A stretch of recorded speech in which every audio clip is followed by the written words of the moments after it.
Everybody, I am Dr. Poppy Moon, and today I am going to be taking a look at using expressive art therapies in schools with kids who have experienced trauma. So what is trauma? Trauma is when a student has like a distressing event or like a whole series of events that either impact them directly or indirectly, but it kind of messes up their whole cognitive functioning. It's going to impact them a lot of ways. We're going to see that in psychological, behavioral, and we're also going to see that in how they interact in school, different things like that. So school counselors, we need to understand trauma. We need to understand that from a really base level, because as school counselors, we notice that trauma is going to profoundly affect a student's ability to kind of focus on academics, to form healthy relationships, and to regulate their emotions. Trauma is not a great thing because it's going to mess up a kid's sense of safety and trust, and it's going to lead to challenges in the classroom and beyond that. So school counselors, we are playing a critical role in recognizing signs of trauma. We're looking to give appropriate support and intervention, and we also want to create a safe and nurturing environment to help these students heal, and we want them to thrive academically, socially, and emotionally. So trauma-informed school counseling, it's super simple. It just involves using strategies and practices that consider the impact on trauma on the students, and it really works hard to foster resilience and recovery. What I'd like to do is share different types of trauma in school and talk about experiences that I've had with students over the years. Let me get my little notes here so I can tell you about them. Okay, so the first one that's very obvious is physical abuse. And that's when a child is harmed physically by an adult, by their guardian, who has caused it intentionally. They have hurt them intentionally. And this can lead to a lot of things. It could be bruises, we could have cuts, fractures, but we could also see some other things as well. So this young lady is Jenny. Of course, I've changed her name, but she was a student in a middle school. She comes from a super challenging family environment. She's experienced severe physical abuse, and the abuse is coming from her father, and he is really struggling with anger management and alcohol addiction. So she lives with them in a modest, cramped apartment with her two younger siblings. And the problem with the environment is it often lacks a sense of safety. Her father is the primary breadwinner, but he's frequently unemployed due to his alcohol-related issues. So the mother, who has to kind of pick up the slack on that, she is working several jobs, and she's not always in the home and to protect the children. And when she is at home, she's just so tired and just so overwhelmed that sometimes the dad is able to abuse the children when she's not emotionally or physically available to do that. How does the school counselor notice that something's going on? In this case, she's coming to school. She's got bruises on her arms and legs. She had a bruise on her face. And a lot of times when it's really warm, you will see her wearing long sleeve clothes because she doesn't want to see, she wants to hide the injuries. And when you ask her about it, she's very vague. She says, oh, I fell, or I was outside playing and something happened. And you know that those stories aren't quite true. And good school counselors, over time, we learn how to pick up on that and to understand what's going on. So some of the things that I also made a note of is when the mom and dad fight, sometimes the mom will be like, you're a loser, you're a bum, you're not taking care of your children. And this really makes him mad. So then when mom goes to work, Jenny is the one that gets taken off. And she's this lovely little girl, and she does not want her siblings to be hurt. So she deliberately will put herself in the way or make herself available. So when her dad does get angry, then she's able to do this. The living situation during COVID was absolutely terrible because it was the four of them, the dad and the three children, and then the mom was also there, so that'd be five, was also there in this tiny cramped apartment. He's angry, he's just taking it out on everybody. So it was a miserable experience for her. So what am I noticing as a school counselor that I think is something that we should be able to see? First off, I see this withdrawn behavior. She doesn't like to interact much with her classmates or with her teachers. She's really struggling to concentrate and complete assignments. And I know that she's a bright girl. I know that she can do the work, but I can just see that she's struggling and just having a really, really hard time. frequently she's absent. And the few times that dad has realized she didn't get on the bus and he's brought her to school, the school secretary kind of scolded him, like, oh, you should make sure that your kid's in school. And he's like, well, I'd rather not bring her at all if I have to come up to this school and listen to this bullshit. So he is just, even at school, he's starting to bring his anger and abuse into the school. She's really in this constant fear of worry and anxiety, and she's always kind of nervous about when the next act of violence is gonna occur. Her self-esteem is low, her confidence is low, and it's challenging for her to trust other people. And this is a terrible thing that happened to her, but she did report to her elementary school counselor that she had been having these problems. And so the counselor, of course, made a CPS report. They came out, and they did their thing, which enraged the father even more. And it was bad for her because she said, I don't want your help anymore. She told the elementary school counselor, I don't want your help anymore if this is, what's going to happen to me. So it was just a bad situation all around. So that's Jenny, and that is physical abuse. The next type of trauma that I want to talk about is emotional abuse. And this is when you have verbal or nonverbal behaviors, like you have a parent that's belittling a child, shaming them, just constantly criticizing them. And this is very, very, very stressful, as it would be for anybody. And it starts to affect the kid's emotional well-being and their mental health. So the student that I have for this one, his name is Alex, and he attends a local high school, but he's starting to experience a really severe emotional abuse from his mom. And she struggles with being very controlling and manipulative. She's very narcissistic. Things that I have picked up in my dealings with her is that she really wants to be admired. So she spends lots and lots of money buying very expensive purses. And when she comes to school, she's always trying to show off her purse, or if she has some type of new outfit, always wants to look very sharp and on point when she comes to the school. She's super entitled and she's very self-important. She wanted to be in the PTA. They did not elect her as PTA president, which made her feel like these people are terrible. And she's like, well, I didn't want to be on the PTA. So anyway, so she wants the school to think she's great. So she makes these little bags for the teachers and gives them gifts all the time. And she's always gossiping about the other kids, like, oh, look, those are the poor kids. Those are terrible. So she's not the most amazing person in the world. They live in a comfortable home. The father makes good money, and it's very nice, but this atmosphere that's always charged, it's tense, it's emotionally challenging to be in, is very, very stressful for Alex. So she's constantly coming down on him. He's a little bit overweight, and she's like, you're just a stupid fat ass, just like your father. You're not going to be worth anything, which is funny because the father's the one that is able to provide her with all these things. But she's just constantly just picking on him for just stupid stuff. And she's always like, you're so disobedient. You don't pay attention to anything I say. You never do anything right. And he wants to join the math club after school as an extracurricular activity. And she's like, no, you can't do it because I need you to come home after school because I need you to do these chores. And when you do the chores, you never do them right. So I have to always come behind you. And it's just constant. So he's just having a really, really stressful time. As a school counselor, things that I'm going to notice about this is his self-esteem and his mental well-being. And of course, just always being on edge. He's tired. He's a kid and he's tired, and he needs someone to give him some support to be able to deal with what's going on. Okay, the next type of trauma is sexual abuse. And that's when you have non-sensual sexual contact with a child. I don't have one of these. I don't have an example of this, but sexual abuse is going to be our third type. Now, let's look at our fourth type. This is neglect. And neglect is when a caregiver doesn't provide adequate care, supervision, and things like food and shelter and clothing, different support like that. So my student that I want to focus on right now, her name is Sarah.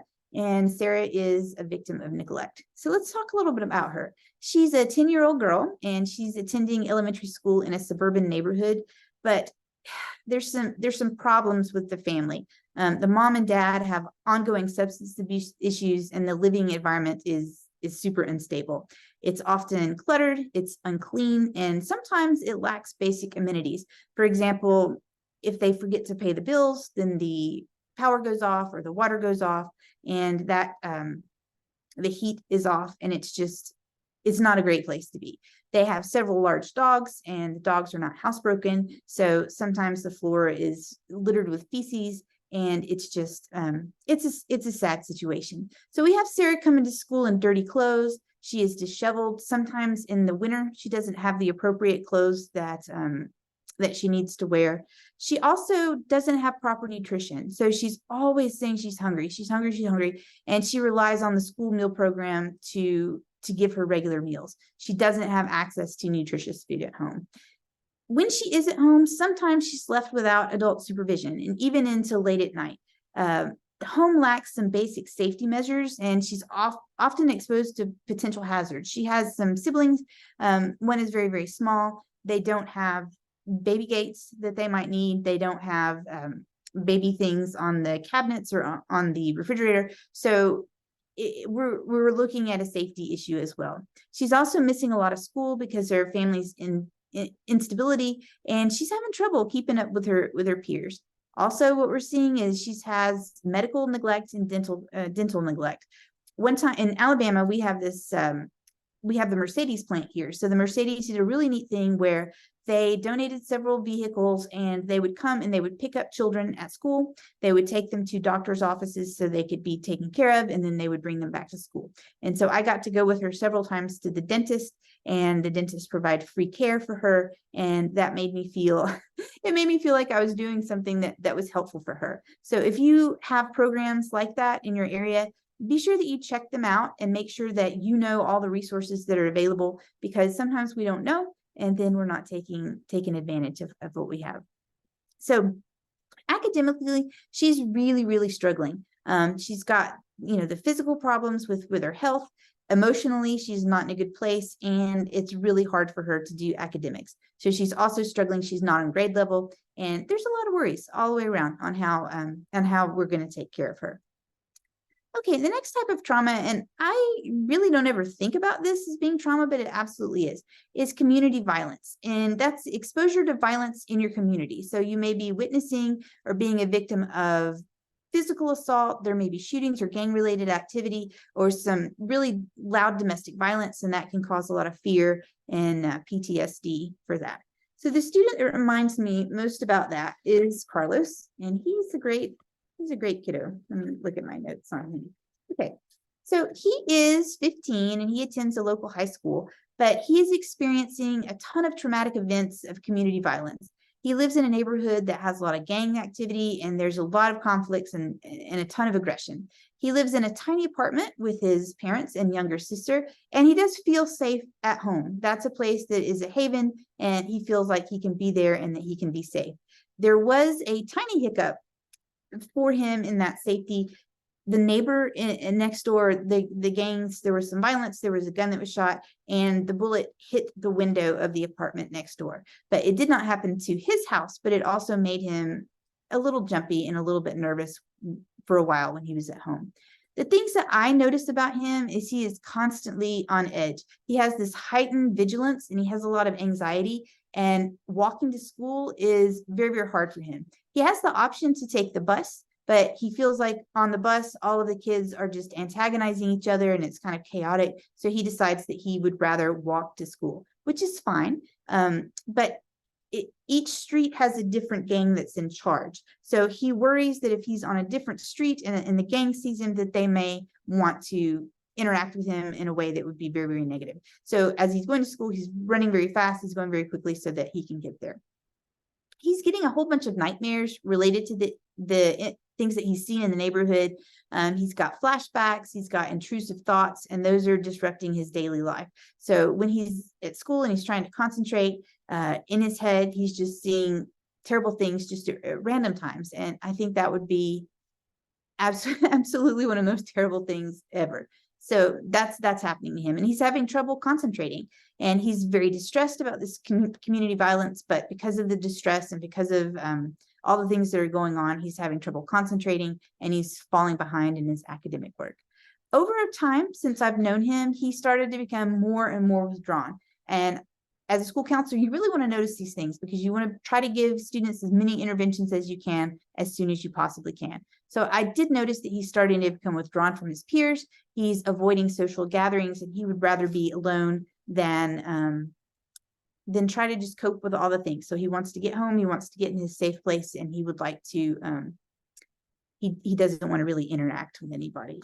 So having this type of PTSD in school, say the student hears a loud noise, kind of like war victims, or people that have been in wars where they hear a sound, maybe a car backfires and it sounds like a gun, it makes them very, very nervous and very, very jumpy. So he's having that issue.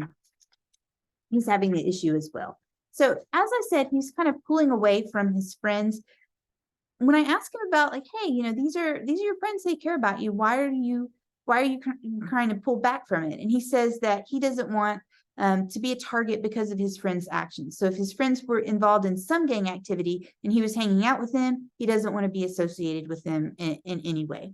And he also doesn't want to endanger others. So he says, I live on this particular street. I know that I'm safe on this street, but I don't want to bring a friend who comes from a different street over and then something happened to them because of it. So he's very aware that there is this violence and this danger, and he is not in a place of safety, and maybe his friends are not safe as well.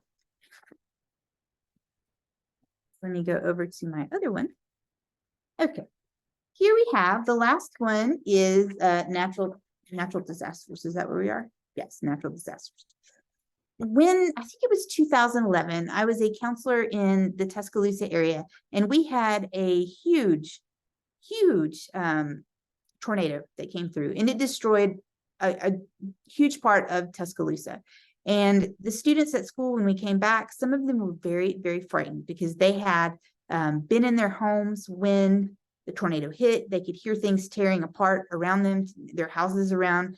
Students that were in mobile homes were very, very scared because trees and debris smashed into the mobile homes and damaging them. And it was very, very scary for them. So for a long time in Tuscaloosa, we had the communities coming in, like chainsawing trees, getting roads open, trying to help them rebuild what they had lost. So during that time, I really, really was focused on helping the students get things that they needed and talking to them about natural disasters and why that was so scary and things that they could do to kind of feel better about that. So natural disasters, 100% of trauma.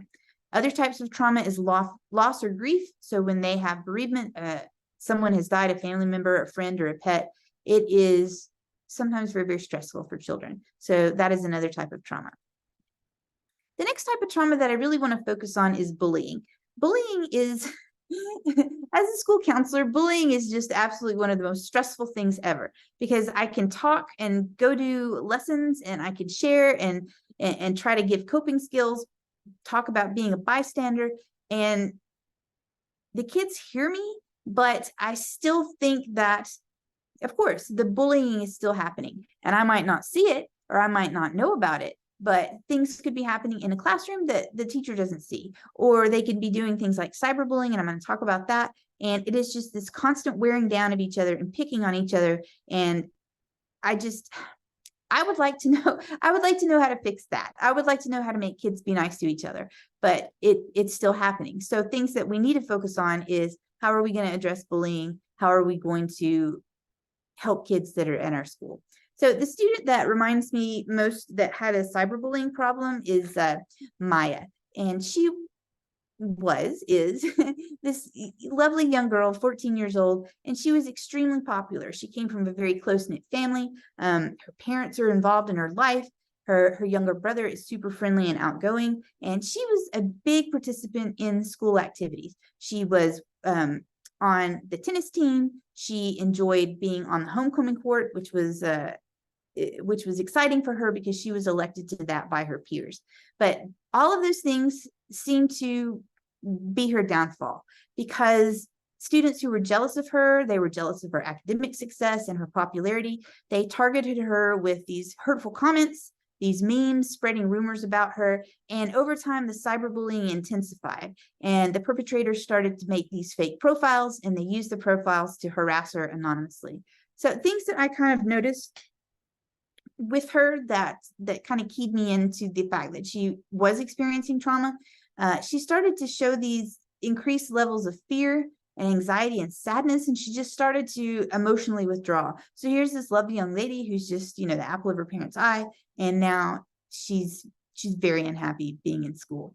She had several social media accounts that she shared with people on neat things that were happening to her, and at the point that they started bullying her, she just stopped using social media. So she closed all her account. She was really hesitant to use any type of messaging app, and she was very cautious about sharing personal information. So also the teachers and we noticed a decline in her grades. She was really struggling to concentrate on her studies due to the distress of the cyberbullying, and she became very isolated and withdrawn. She started to cut off from her peers and avoid participating in groups. And part of the reason is because she didn't know who she could trust. Are these friends that are friends to her face, and then they're going behind her back and doing this? Or are these her true friends? And it was very, very stressful for her to stop moving in those social circles and just starting to stop doing things like the tennis team. She didn't want to do that anymore. She was complaining constantly of headaches, always wanting to go to the nurse.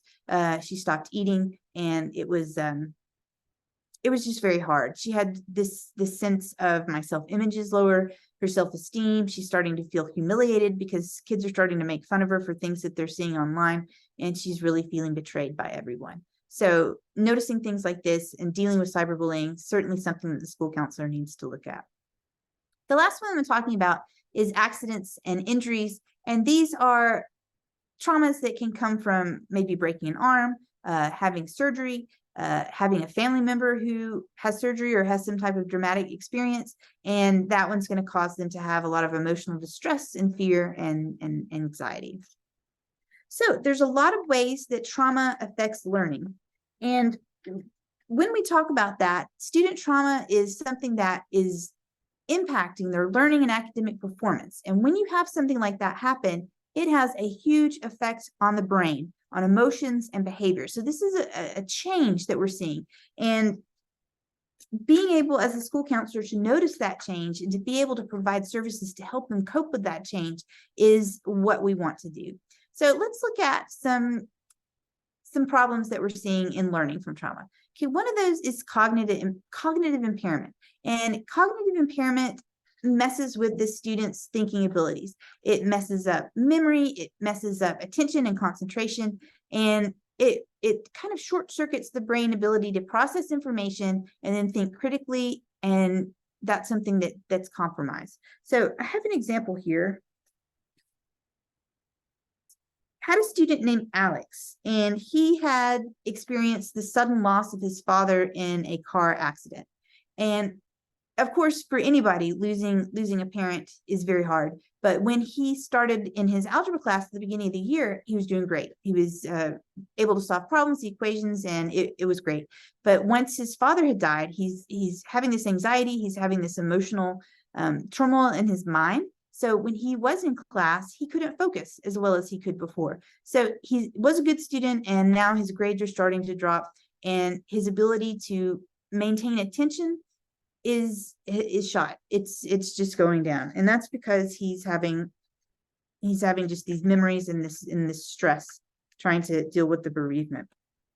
So it goes along with emotional dysregulation. Kids are having problems managing emotions effectively. So where they did before, now they're starting to have issues with their emotional dysregulation. All right, so we have a few more that affect learning, and one of those is impaired executive functioning.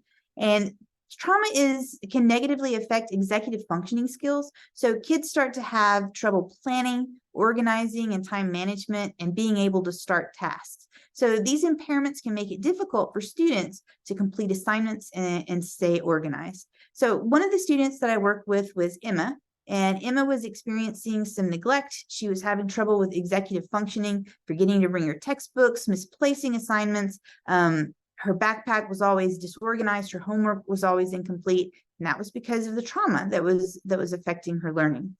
The next one is reduced ability to learn and retain information. And I kind of spoke a little bit about that. And of course, all of this, we're seeing that lowered academic performance.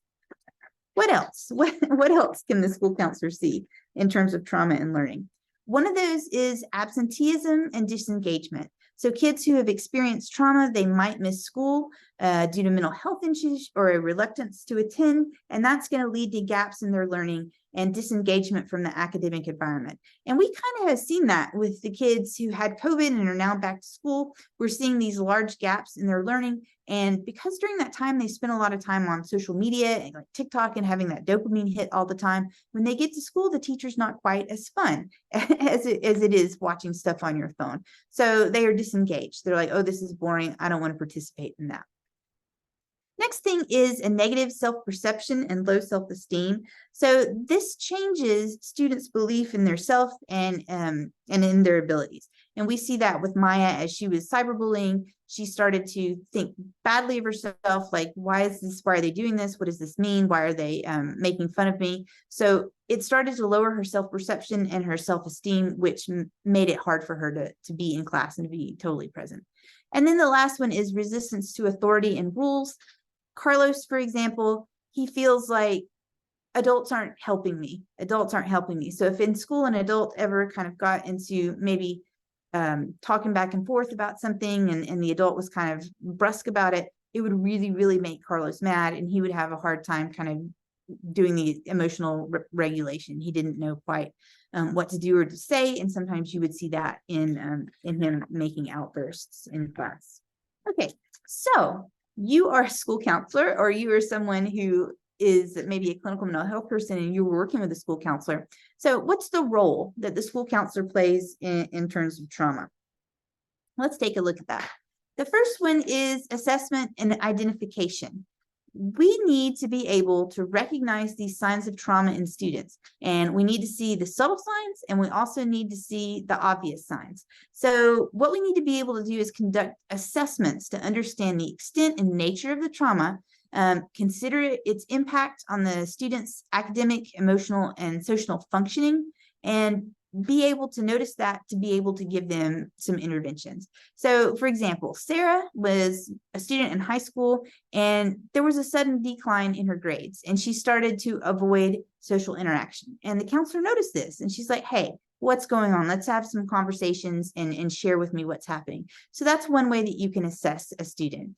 Another one is crisis intervention. If there's a crisis, a traumatic incident in the community, then the students may be emotionally distressed, like I was telling you about the kids with the tornado. So students who are specifically impacted by that, those whose houses had been damaged, mobile homes have been damaged, I would bring those in either in a small group or I would bring them in individually and just offer them comfort, kind of validate their feelings and their emotions and help them with some coping strategies so that that might be a little bit easier for them.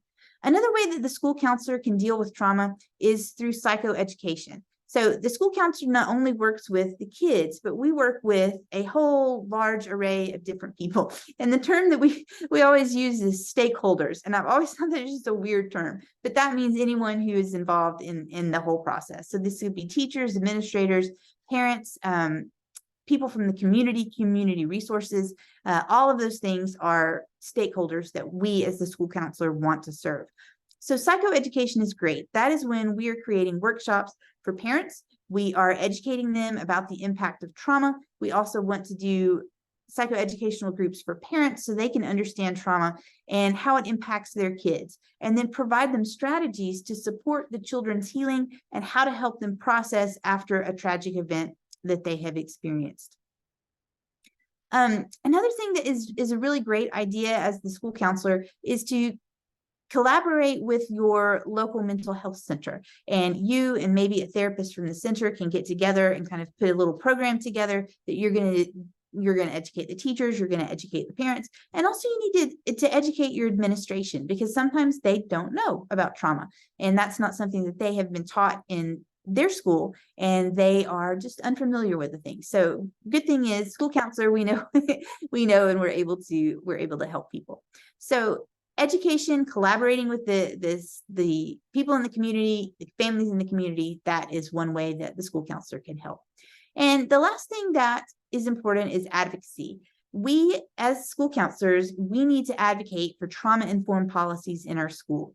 And we need to help lead the way to implement a dedicated trauma support team and a school-wide awareness campaign so that we can reduce stigma around mental health issues, because that's something that's very, very, very, very difficult. Okay, so now here we are at the part. We've looked at some kids that have trauma. We have talked about how that is affecting their learning and their emotions. And now let's talk about a few little things that we can do as school counselors to help. And so this is a neat thing that you can do in individual or something that you can do in small group counseling.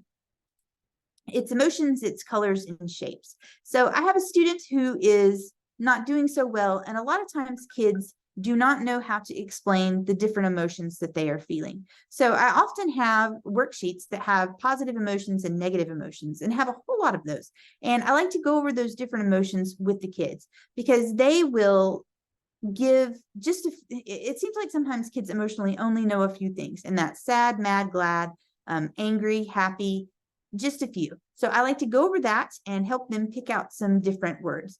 And in this fun activity, I get them a lot of paint chips. You can get those at Sherwin-Williams, they'll give them to you, or you can get them at Walmart or in Home Depot, and have these paint chips and talk about the different emotions that the student believes the colors are, and then have them create a really neat color collage.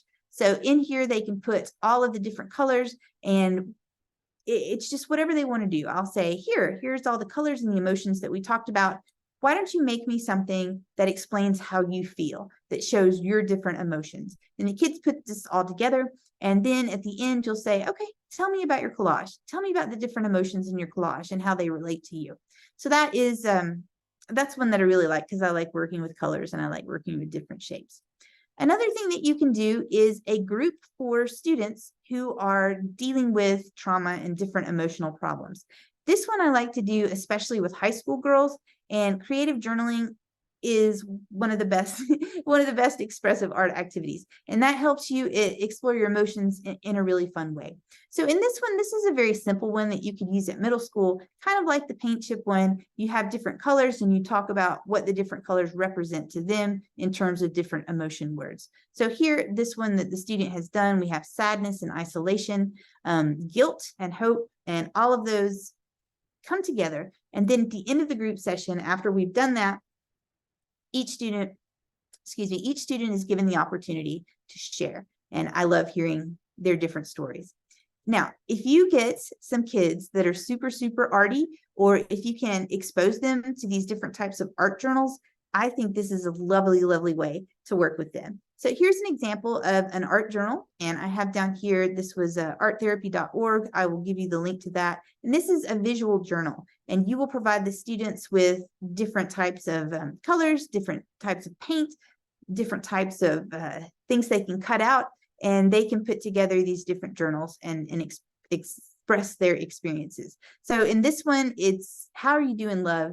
And they are infuriated. I think over here it says that they're confused, they feel strange, and all of those different types of feelings and emotions go into this beautiful type of art journal. Then at the end of the session, in the end of the group session, we can all get together and we can share creativity, and we can share what that means to them. Here are just some more examples because I think that they are so neat. Here we have silent and confused. This was during COVID, the fear of the unknown. And you can also, when the student has made an example like this, you can have them write out their journal, write out what's going on inside the artistic part of the journal. And then they can share that journaling as well, along with their journal. Okay, here's another one that I really, really like. Emotional rescue, my support system. However you sleep, you're protected, making changes and make believe. I like this one. I think it's very, very beautiful. And if you look, the student has used some Charlie Brown and some comics to be able to make the base of that. And over here we have a book, and something that's actually kind of fun is to have them get old books from just, wherever you would find an old book, and use that as the base for their journal. So they would paint over the pages, they would paint over the words, kind of do a collage of different things on there. And it's a neat way to make a journal out of a book that no one wants anymore. Okay, so the last part is what's a great idea for you to do? And I kind of said this before, but coordinate with other professionals, talk with the different people, the school psychologists, you have other teachers. If there's an IEP plan, you could be working with students who have an IEP plan or a 504 plan due to things that are caused by traumatic events, and just make sure that they are getting academic adjustments that they need so that they can be successful. So that may be, doing groups with them, doing individual counseling, working with them in the community to be able to get them services that are outside of the school. All of those things are important to the school counselor. Another thing is trauma-informed training. And as school counselors, we need to keep learning all the time. Let's learn about something new. So whenever you see an opportunity to go to a trauma-informed training workshop, take that opportunity and go so you can better understand how trauma is affecting the students and how you can apply appropriate interventions in supporting them. Following up and long-term support. So when you have students that are having traumatic events, have regular check-ins with them, follow up with them over a period of several months, and work to make sure that you are seeing changes in their progress and that they are feeling better about themselves emotionally and physically and academically as well. So I am so glad that I had a chance to spend some time with you today. My email is moon@ulm.edu, and you can always contact me with any questions, and I am happy to talk with you about trauma-informed school counseling. I'm happy to talk with you about other expressive art techniques that I think are really neat, and I hope that you enjoyed this presentation. So I will go over here to stop